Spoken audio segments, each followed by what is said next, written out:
Following up from the last week, this will be the second installment of my little summer special. Stories about weird things happened on summer holidays. So, join me to the mountains and valleys of Korea and unexpected things lurking there. Some are pretty random, but some are linked to a hidden tragic past. 5 allegedly true stories about weird things happened on summer holidays. As always, handpicked, translated and narrated by host, Anthony.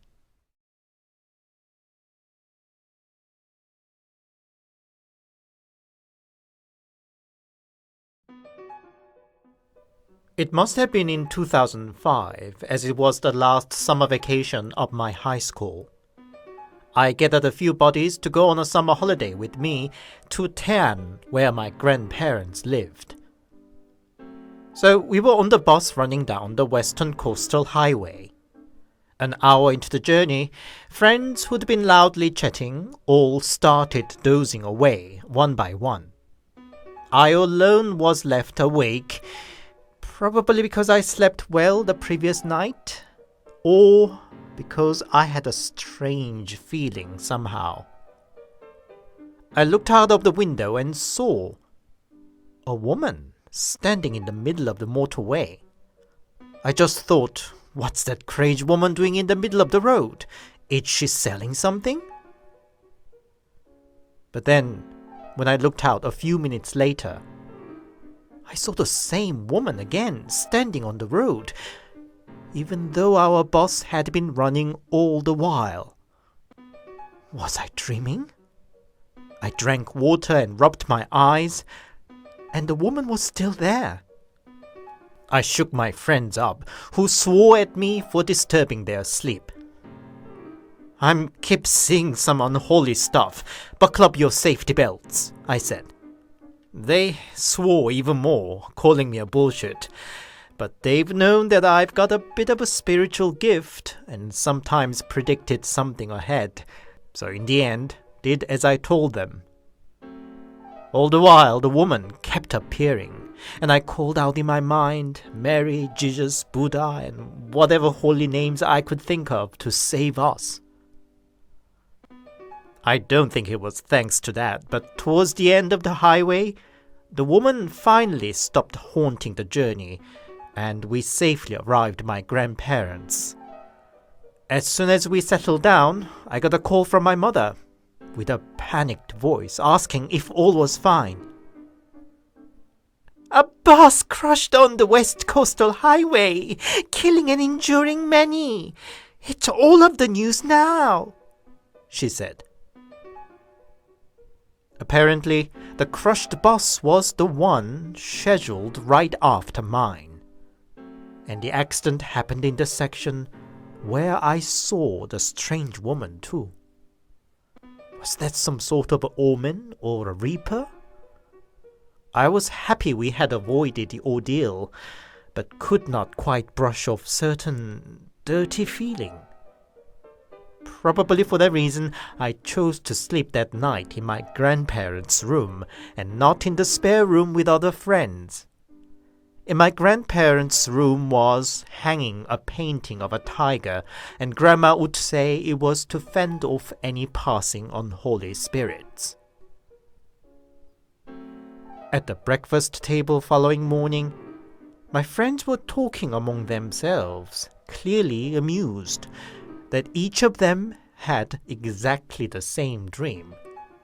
That some woman appeared and said, "I was to take you, not them."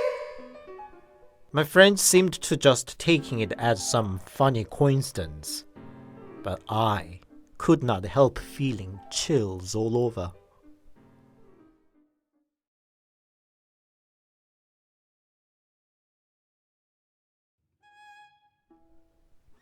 When I was a uni student, I and some friends went for a weekend trip to a quiet countryside. We rented a holiday cottage there and had barbecue and drinks in the evening, and by the night we were all nicely tipsy. Then I had a call of nature. The toilet was in the separate building from the cottage, and I found it a bit spooky to go there alone at night. But fortunately, one friend agreed to accompany me there. I repeatedly asked her to stay put in front of the toilet till I was done, and went into the cubicle. In the middle of the business, I suddenly felt a chill. "Are you still there?" I called out for the friend. But there was no response. I started panicking.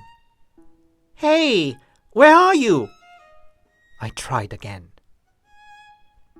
"Olle," she replied.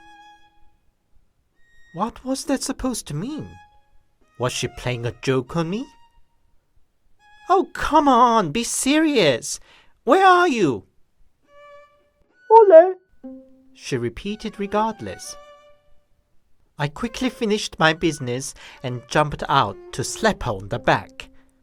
She was smoking outside the toilet. "You naughty girl! Whatever did you mean?" I said. "What? What do you mean?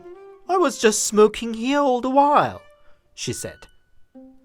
"Didn't you say Olle or something like that? Be honest." My friend just made a face that she had no idea what I was on about. The chill came back, and I just wanted to get away from the toilet, so I hurried back to the cottage. The rest of the night passed without any further incident other than plenty more drinks and loud chit-chats. Next morning, I seeked the cottage keeper, an old lady, to return the key. Suddenly I reminded myself of the previous night and asked her, "Do you ever happen to hear something weird in the toilet?" I said. "Huh? What do you mean? What did you hear?" she asked. Something like Olle, Olle. Does that mean anything to you?" Olle in the local dialect means up here," she said. I'm glad I didn't look up then.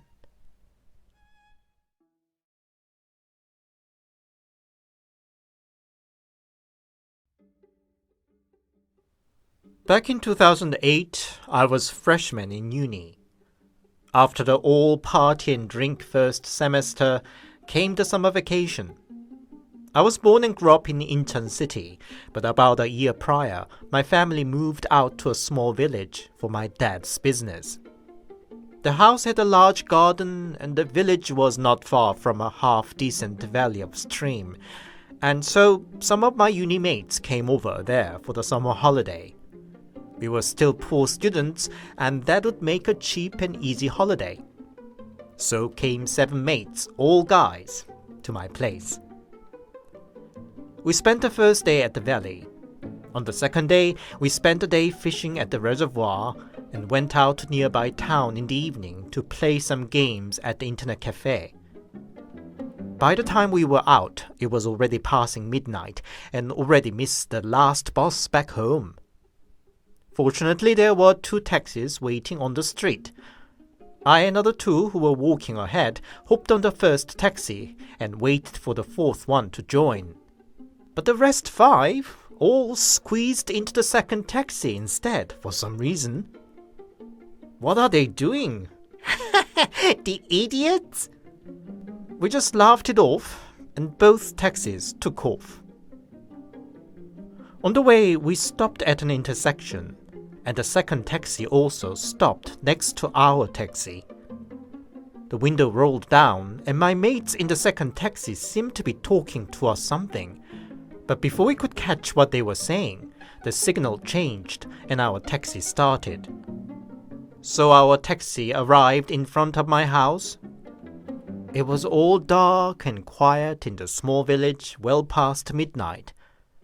But soon it was all stirred up as soon as the second taxi arrived. All my mates jumped out, shouting and agitated. "Hey, how many were in your taxi?"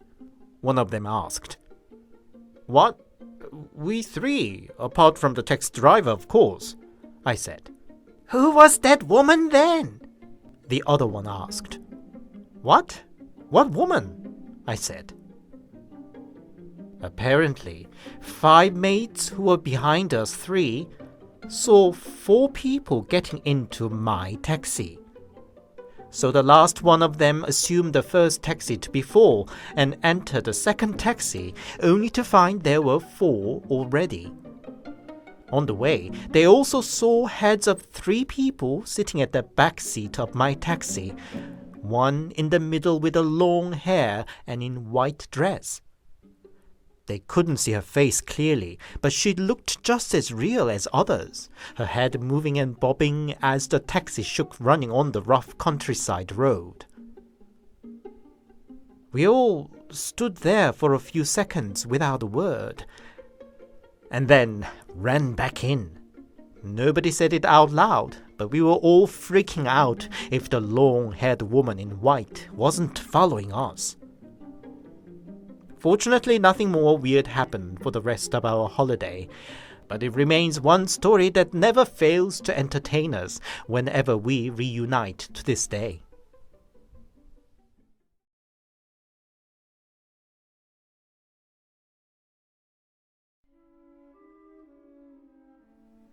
In my primary school, we had an annual school trip before summer vacation.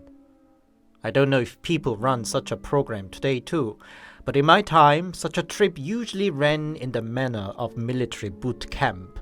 Lots of physical activities, strict rules, military-style drills, and intimidation tactics from the instructors of the camp, all in the name of boosting the fighting spirit and disciplined mind. By now, I would call it a big BS, but you don't have much choice when you are 11. Anyway, the camp facility that year was just another such typical place. Shabby little huts for accommodation, equally shabby mess hall-style cafeteria, all tucked away in the mountain far away from surrounding villages. And their program also ran in a typical manner. Terrible lunch upon arrival, drilled around in the military fashion all afternoon long, and a terrible dinner. Then came the night. It was relatively clear day, and night hiking was to be the last activity of the day. We were grouped by 10 or so kids and told to take the trail by ourselves, that it would take just 10 minutes or so to get to the turning point.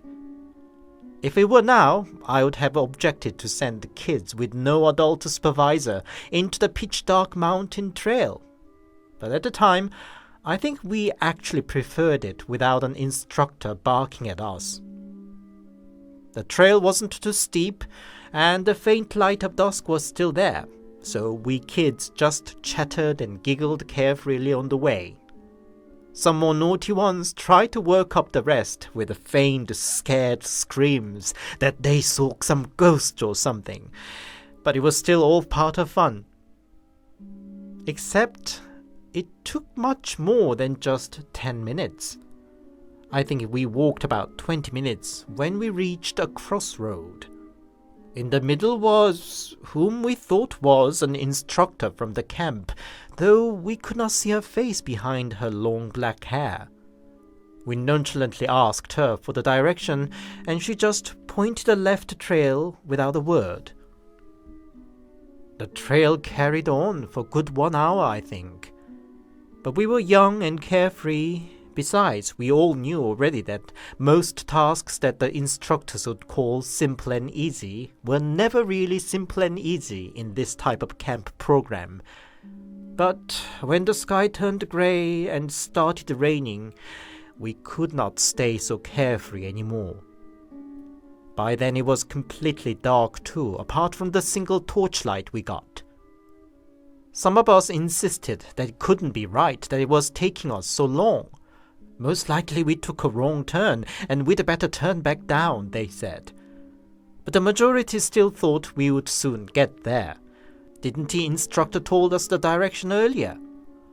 The majority won, and we carried on for another 30 minutes or so, until we ran into a little wooden hut. It was so small that it looked more like a toilet than a house, and next to it was a hole on the ground. A rectangular hole, like that of a burial ground. We were all just silent, looking at it in the torchlight. We should have turned around there, but nobody moved or suggested anything. Rain was kept drizzling down. Our phones were out of service. But we carried on upwards. Somebody suggested that we should number ourselves so that we did not lose anybody in the dark. By each member in the group counting up the number one after another. Everybody agreed and called out the number one after another. 1, 2, 3, 4, and so on till 12. There were 12 of us.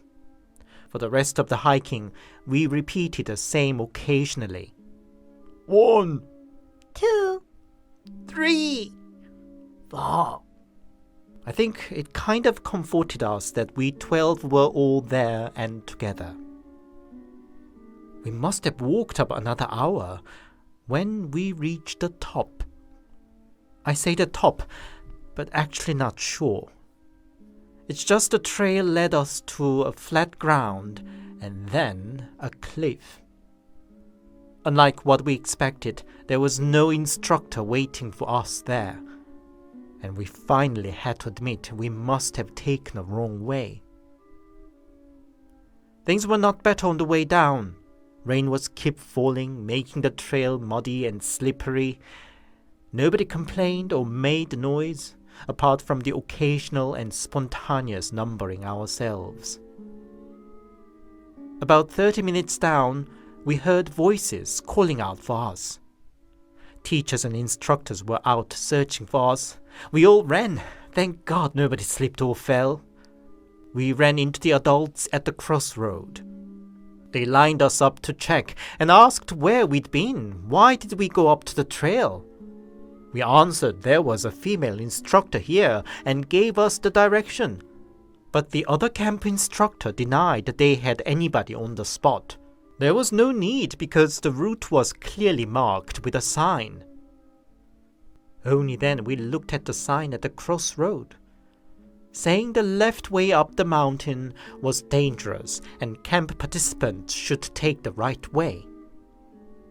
We didn't see it earlier because that strange woman was standing right in front of it, blocking the view. Our teacher counted us several times and asked, "Is this all, 11 of you?" But we were 12. We counted ourselves on the way up and down dozens of times, and it always ended with a 12. We all must have thought of the same, but none of us said anything. We came back to the camp, took showers, and went to bed. Nobody talked about what happened in the mountain. Who was the 12th kid? Was it a ghost? Or did we miss somebody in the mountain?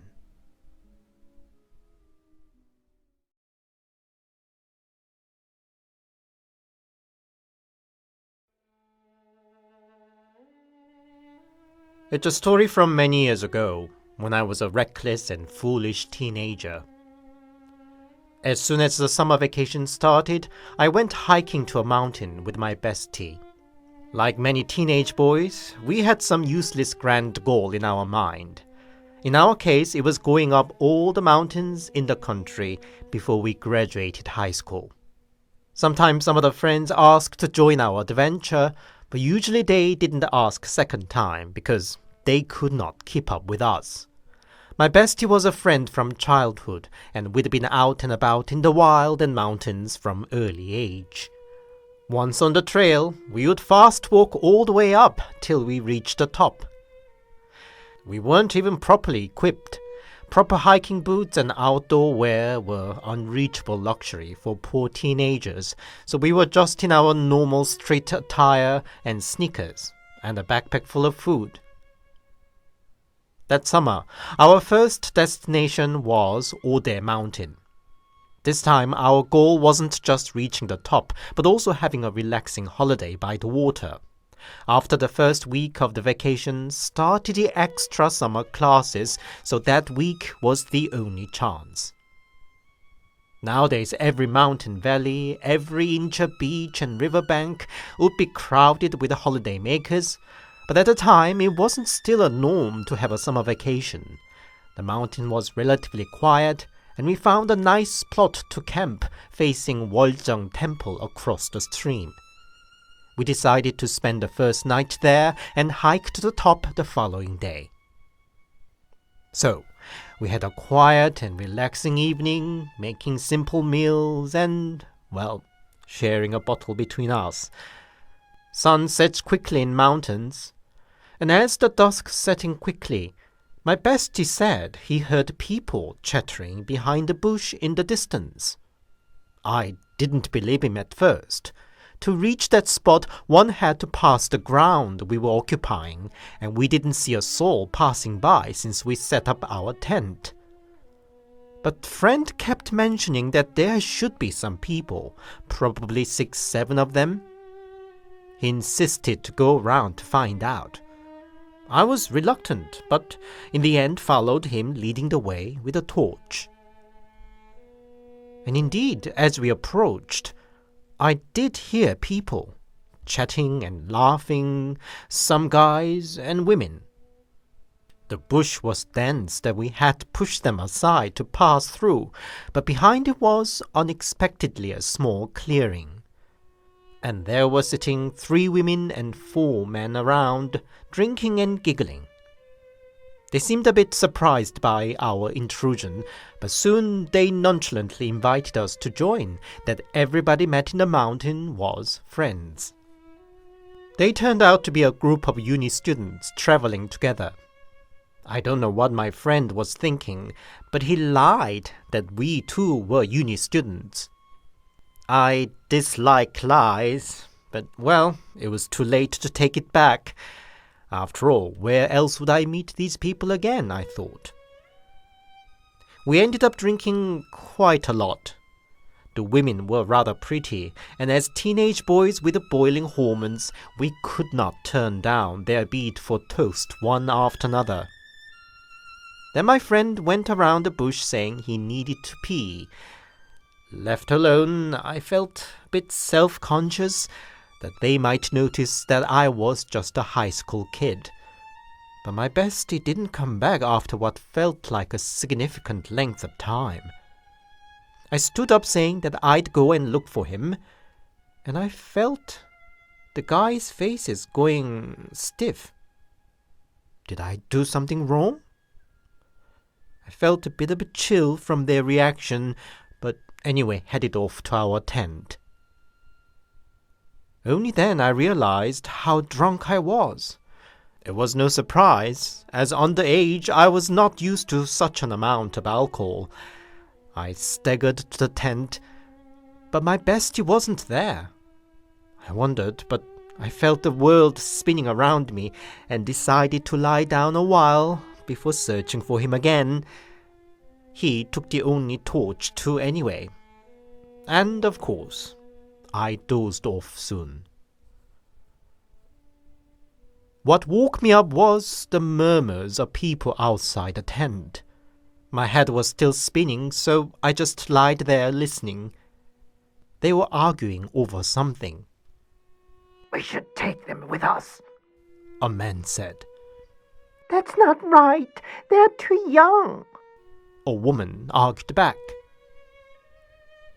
I could not think straight yet, and just wondered if guys were trying to do something to the girls. But why were they around my tent, should they argue over whatever? I also wondered where my bestie should be. But I was too drunk, and my mind went on and off from one thought to the other. Were they still arguing? I should go and find my body. Oh, but just 5 minutes more. And soon I passed out again. What woke me up the next was the intense noise of downpour on the flimsy tent. My friend wasn't still there, and water was seeping into the tent already. I came out and it was pitch dark all around. I panicked. All this rain, I could not see anything, and my friend was missing. The stream was swelling and getting wilder by seconds. All I could think was I had to find my bestie and to take the refugee at the temple with him. I ran behind a bush to find the uni students there, but however deep I walked into the bush, slipping and falling down, I seemed not being able to reach the clearing behind it. Had I gone mad or possessed by something? I gave up and turned back towards my tent. And there somebody was standing. It was my friend. I had no mind to ask wherever he'd been. I grabbed his hand and said we had to cross the stream before we get too wild and go to the temple, that we could rescue the tent and our stuff later in the morning. But contrast to my haste, Bestie was so calm, almost relaxed. No need to hurry. We can cross it just fine, he said. Had he gone nuts or still drunk, I wondered? His speech sounded somewhat sluggish. Then he produced a rope and said, Tie this up to your waist. I noticed the other end of the rope was indeed tied to his waist. That way we won't miss each other, and can save the other should one of us slip and fall too, he said. I was so anxious to get away from there as soon as possible, so I just started tying it up around my waist. But I stopped short. Wherever did he get this rope in this rain and darkness? And why did he sound so weird? It couldn't be alcohol. My bestie was the best drinker I knew, and I had never seen him properly drunk. We have no time for this. Let's just cross before too late, I urged. And friend suddenly lost temper. You have no idea how dangerous it is. Shut up and just tie it up. I was alarmed, and only then noticed he was walking funny too. His trousers seemed all bumpy, as if he stuffed them with something. But with what? Pebbles? I didn't want to argue anymore, so just tied the rope around my waist, but with a single note so that I could untie it easily. It wasn't because of any logical plan, but simply a gut feeling, an instinctive alarm.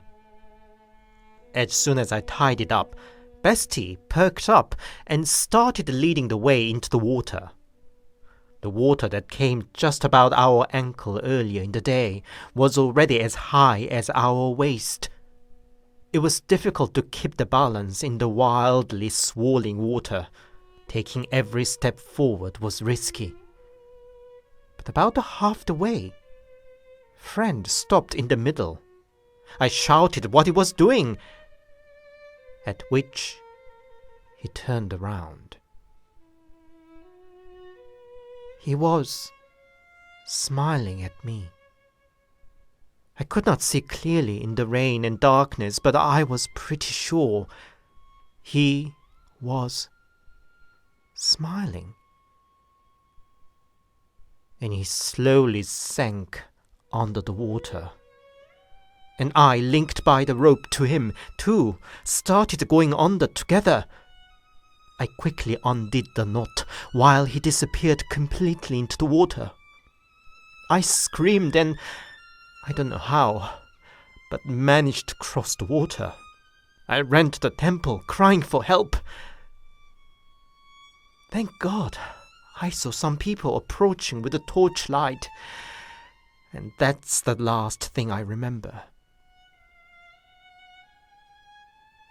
It was already morning when I came around. It was all sunny, as if last night's downpour was but a dream.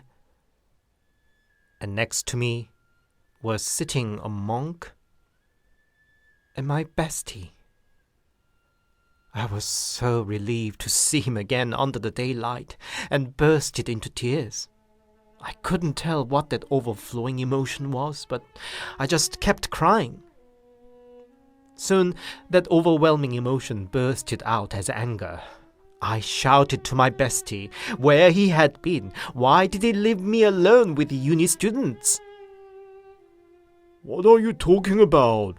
What uni students? He said. According to him, we were just enjoying ourselves over a bottle.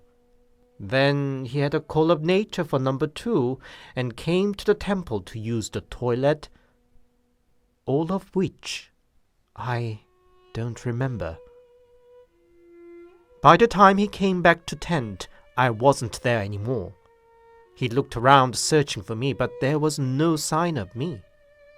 Then rain started pouring, and he kept searching for me in the rain. Well, it was long before mobile phone became a thing. Failing to find me, he came to the temple to ask for help, and while discussing with monks as what to do, he heard a faint scream, drowned in the sound of rain and wild stream, of me running towards. I was just dumbfounded. If his account be true, who were those I thought I met the night before? With whom did I drink? I just shivered. Then the monk who'd been listening quietly asked me, The young students you said you met last night, weren't they 7 of them? 3 girls and 4 guys? How did you know that? I said with wide eyes. Well, I know them. Monk said. According to him, about 20 years ago, 8 uni students came camping there together. They stayed at the temple the first night, and in the first morning, a female student said that she had a weird dream of them flying over sky with wings, except for one guy who just looked up at them from the ground. They camped by the stream for the second day, but in the middle of the night, torrential rain started pouring down. They woke up and wondered how they could cross the stream safely to the temple. The girl who had a weird dream then came up with an idea to tie up together with a rope. That way they would prevent missing anyone. So they tied a rope about their waist, but it was too short to tie up the last guy, so they just said they would hold his hand instead. And in the middle of the wild water, one of them slipped and washed away, dragging the rest of them down the water. In the end, only the last one who was not tied to the rope survived, the one who stayed on the ground in the girl's dream. I was all goosebumps hearing the tragic story. Then something suddenly hit me. And how do you know all the details? Are you perhaps? I asked the monk. You guessed it right.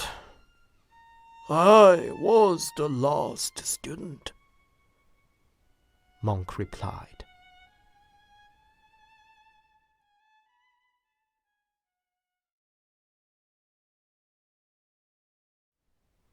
Hi, it's Anthony here, and thank you very much for listening. Are you planning a holiday this summer? Or have you already had one? I think I'll be spending the rest of the summer home since my visit to Korea was the big holiday for this year. Whatever the case, I hope the holiday stories of last and this week's episode have made a little fun companion to your summer nights. If you enjoyed my work, please leave it a like and a comment, and please consider subscribing to my channel. If you'd support me more directly, I also have a Buy Me a Coffee account. The link's in the description. Buy Me a Coffee supporters enjoy an early access to my new video. Thank you. Until the next, stay safe and take care.